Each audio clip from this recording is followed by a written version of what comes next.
السلام علیکم کلاس 4 کے بچوں، میں ہوں مس رافیہ اور میں آپ کو پڑھا رہی ہوں اردو۔ کلاس 4 کے بچوں، آپ کو یاد ہے کہ آج ٹیوزڈے ہے اور ٹیوزڈے کو آپ کی کلاس ہوتی ہے اردو کی۔ اپنی بک میرے ساتھ کھولیے۔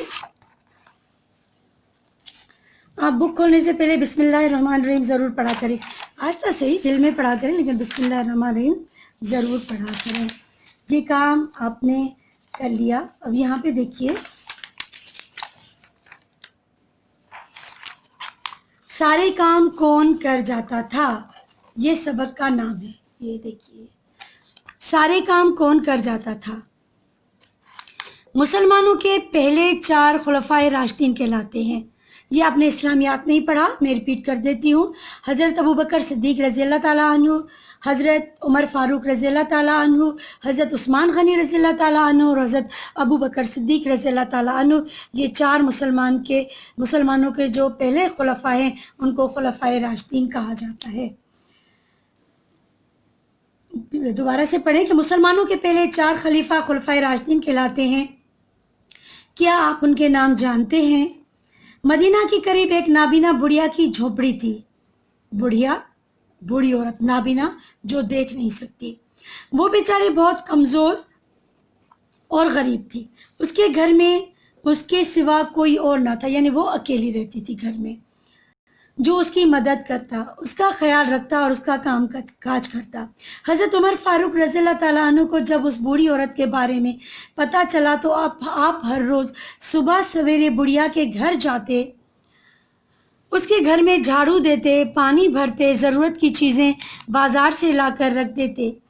بڑھیا تو بیچاری نابینا تھی، یعنی وہ دیکھ نہیں پاتی تھی، اسے پتہ بھی نہ چلتا، اور حضرت عمر فاروق رضی اللہ تعالیٰ عنہ خاموشی سے اس کے سارے کام کر کے چپ چاپ چلے جاتے۔ ایک عرصے تک ان کا یہی معمول رہا، یعنی بہت عرصے تک، بہت وقت تک۔ ایک دن حضرت عمر رضی اللہ تعالیٰ عنہ جب بڑھیا کے گھر آئے تو دیکھا کہ گھر میں جھاڑو بھی دی جا چکی ہے،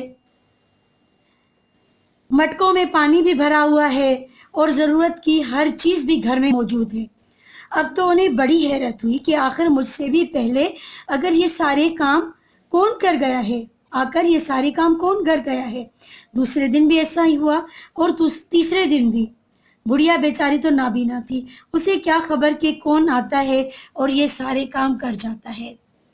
اس لیے حضرت عمر رضی اللہ تعالیٰ عنہ نے سوچا کہ مجھے چھپ کر یہ راز جاننے کی کوشش کری، یعنی مجھے یہ معلوم کرنا چاہیے کہ یہ کون شخص ہے کہ میں روز کام کرتا ہوں، مگر یہ کون ہے جو اب آتا ہے اور مجھ سے بھی پہلے کام کر کے چلا جاتا ہے۔ اگلی رات کو آپ رضی اللہ تعالیٰ عنہ دروازے کے قریب چھپ کر کھڑے ہو گئے۔ ابھی صبح ہونے میں کافی دیر تھی کہ ایک صاحب چپکے تشریف لائے اور گھر کے سارے کام خاموشی سے کرنے لگے۔ انہوں نے پہلے گھر کی جھاڑو دی، پھر مٹکے کہتے ہیں جو مٹی سے بنے ہوئے ہوتے ہیں نا، آپ نے وہ دیکھے ہوں گے، مٹکوں میں پانی بھرا۔ حضرت عمر رضی اللہ تعالیٰ عنہ اندھیرے کی وجہ سے ان کو پہچان بھی نہ سکے۔ اب آپ کو پتہ چل رہا ہے نا بیٹا کہ پہلے زمانے میں کس طرح سے لائٹ وغیرہ کا مسئلہ تھا۔ اب تو اللہ کا شکر ہے ہمارے گھر میں لائٹ ہے، اندھیرا ہوتا ہی نہیں ہے۔ اندھیرے کی وجہ سے ان کو پہچان بھی نہ سکے۔ جب وہ صاحب کام کر کے دروازے کے پاس پہنچے تو حضرت عمر رضی اللہ تعالیٰ عنہ انہیں دیکھ کر حیران رہ گئے۔ وہ کوئی اور نہیں، اس وقت کے خلیفہ حضرت ابوبکر صدیق رضی اللہ تعالیٰ عنہ تھے، جو خلیفہ وقت ہونے کے باوجود بھی اس بوڑھی عورت کا اتنا خیال رکھتے تھے کہ گھر کا ہر کام اپنے ہاتھوں سے کر جاتے تھے۔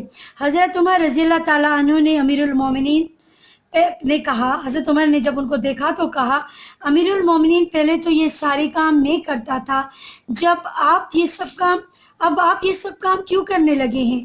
حضرت ابوبکر صدیق نے جواب دیا، اس وقت میں امیر المومنین نہیں تھا، خلیفہ بننے کے بعد یہ میری ذمہ داری ہے کہ میں ہر فرد کا خیال رکھوں۔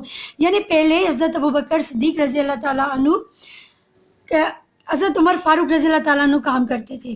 حضرت ابوبکر صدیق رضی اللہ تعالیٰ عنہ کو معلوم تھا کہ حضرت عمر فاروق کام کرتے ہیں، مگر جب آپ خلیفہ بنے تو آپ نے کہا کہ اب کیونکہ میں بادشاہ ہوں، تو خلیفہ ہوتا ہے نا، وہ حکمران ہی ہوتا ہے، تو اب میں بادشاہ ہوں، حکمران ہوں، تو اب میری ذمہ داری ہے کہ میں تمام لوگوں کا خیال رکھوں۔ یعنی اتنی ان کے پاس پورے شہر کے لوگوں کی ذمہ داری، باہر کے لوگ ملنے کے لیے آتے ہوں گے، اس کے باوجود وہ اپنے شہر کے لوگوں کا اس طرح سے خیال رکھتے تھے۔ تو یہ تھی ہمارے خلفاء۔ ہم لوگ اپنے خلفائے راشدین سے جو صحابہ کرام ہیں، ہمارے پیارے نبی کے دوست ہیں، ہم ان سے بہت محبت کرتے ہیں۔ نام یاد ہو گئے نا آپ کو چاروں خلفاء کے، یاد کر لیجیے گا۔ اب یہاں دیکھیے نئے الفاظ کے معنی۔ امیر المومنین مسلمانوں کا اعلیٰ حاکم، خلیفہ پیغمبر کا نائب، یعنی جو ان کے بعد ان کی حکومت سنبھالے۔ معمول طریقہ، عادت، رواج، اس کو کہتے ہیں معمول۔ جیسے ہم کہتے ہیں نا معمول کے مطابق کھانا کھانا، معمول کے مطابق کپڑے پہننا، معمول کے مطابق سامان خریدنا، تو یہ ہم اپنے طریقے، عادت اور رواج کے مطابق ہی کرتے ہیں۔ اب آپ یہ سبق 2 دفعہ ضرور پڑھیے گا، یعنی جب آپ یہ ویڈیو دیکھیں اس کے بعد 2 دفعہ پڑھیے گا، 1 پیج رائٹنگ کیجیے گا اور یہ الفاظ معنی اپنی کاپی میں لکھیے گا۔ لیکن اس سے بھی پہلے آپ کو کیا کرنا ہے کہ آپ کو ایک اچھا سا ٹائٹل پیج بنانا ہے۔ ٹھیک ہے بیٹا، بہت اچھا کام کیجیے گا اور مجھے اپنا کام ضرور چیک کروائیے گا۔